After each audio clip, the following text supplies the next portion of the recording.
Hello friends, this is Nitika and welcome to NST classes. आज हम discuss करेंगे NCERT geography class 6 का chapter 3 motions of the earth.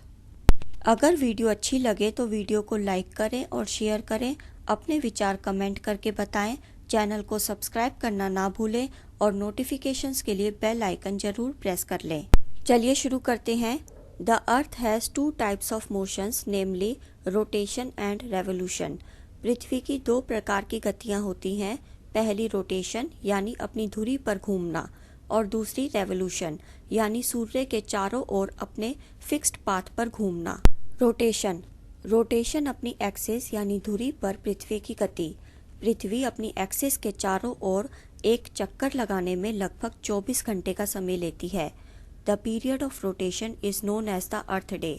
This is the daily motion of the earth. Rotation की अवधि को अर्थ day के रूप में जाना जाता है। ये पृथ्वी की दैनिक गति होती है। रेवोल्यूशन, पृथ्वी अपने फिक्स्ड पाथ या ऑर्बिट पर सूर्य के चारों ओर घूमती है, जिसे रेवोल्यूशन कहा जाता है।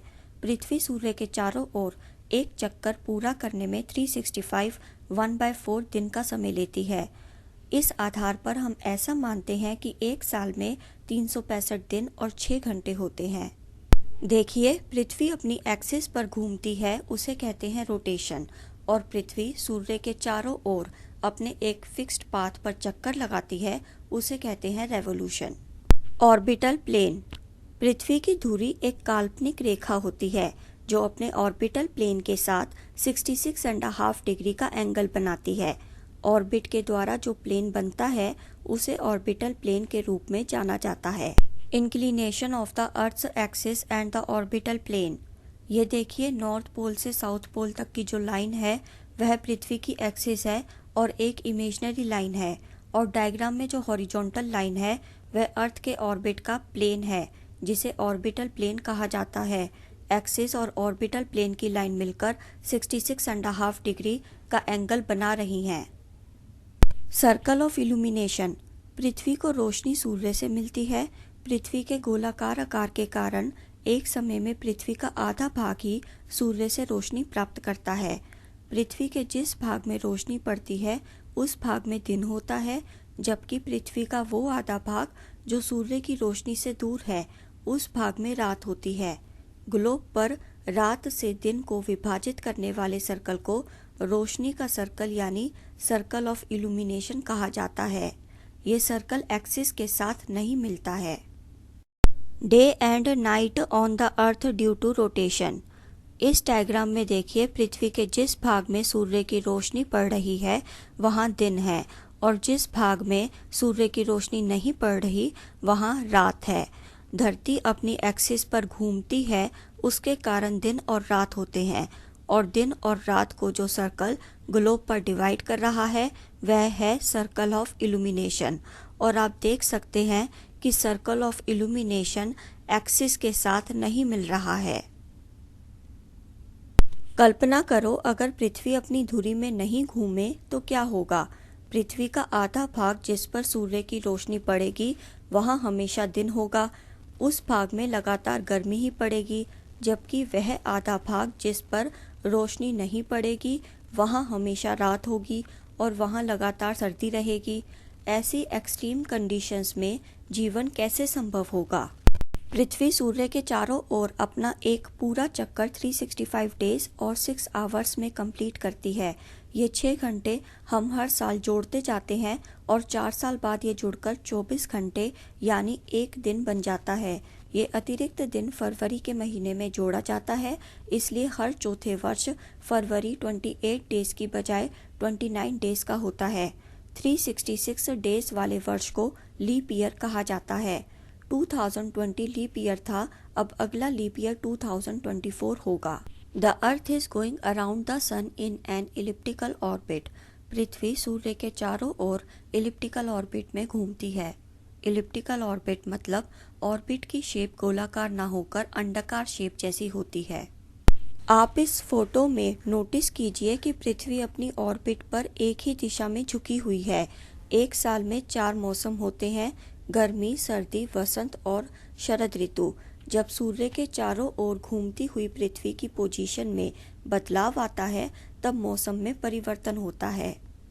आप इस फोटो में देख सकते हैं कि 21 जून को पृथ्वी का नॉर्दर्न हेमिस्फीयर सूर्य की ओर झुका हुआ है। सूर्य की किरणें सीधी ट्रॉपिक ऑफ कैंसर पर पड़ रही हैं। इसका परिणाम ये होता है कि नॉर्दर्न हेमिस्फीयर के एरियाज में बहुत ज़्यादा गर्मी पड़ती है। 21 जून में ही देखिए पोल्स के पास वाले क्षेत्रों में सूरज की किरणें तिरछी पड़ रही हैं, इसलिए इन क्षेत्रों में गर्मी कम होगी।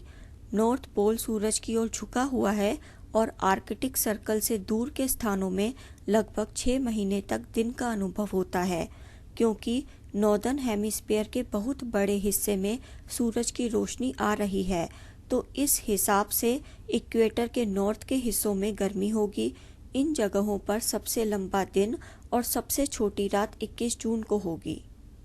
लेकिन 21 जून में सदर्न हेमिस्फीयर में नॉर्दर्न हेमिस्फीयर के मुकाबले सारी कंडीशंस उल्टी होती हैं। वहाँ सर्दियों का मौसम होता है और वहाँ दिन के मुकाबले रातें लंबी होती हैं। पृथ्वी की इस पोजीशन को समर सोल्स्टिस कहा जाता है। फोटो में देखिए 22 दिसंबर को ट्रॉपिक ऑफ कैप्रिकॉर्न पर सूरज की सीधे किरणें पड़ती हैं, क्योंकि पृथ्वी का साउथ पोल सूरज की ओर झुका हुआ है।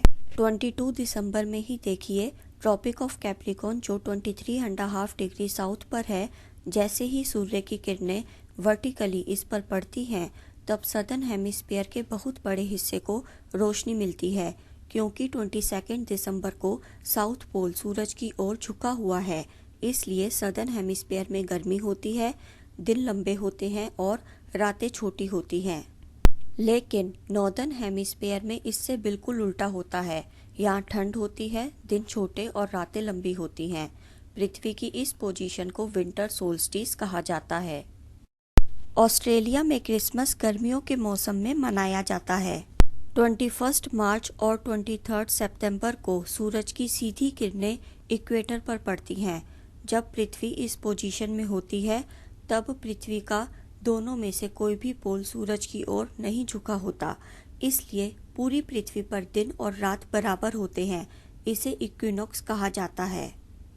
23 सितंबर को नॉर्दर्न हेमिस्फीयर में शरद ऋतु का मौसम होता है और सदर्न हेमिस्फीयर में वसंत का मौसम होता है। 21 मार्च को बिल्कुल उल्टा होता है। नॉर्दर्न हेमिस्फीयर में वसंत का मौसम होता है और सदर्न हेमिस्फीयर में शरद ऋतु का मौसम होता है। पृथ्वी के अपनी एक्सिस पर रोटेट करने के कारण पृथ्वी पर दिन और रात होते हैं और पृथ्वी के सूरज के चारों ओर चक्कर लगाने यानी रेवोल्यूशन के कारण पृथ्वी पर मौसम चेंज होते हैं। अगर वीडियो अच्छी लगी हो तो वीडियो को लाइक करें और शेयर करें। अपने विचार कमेंट करके बताएं। चैनल को सब्सक्राइब करना ना भूलें और नोटिफिकेशंस के लिए बेल आइकन जरूर प्रेस कर लें। See you in the next video. Till then goodbye. Thank you so much. Thanks for watching.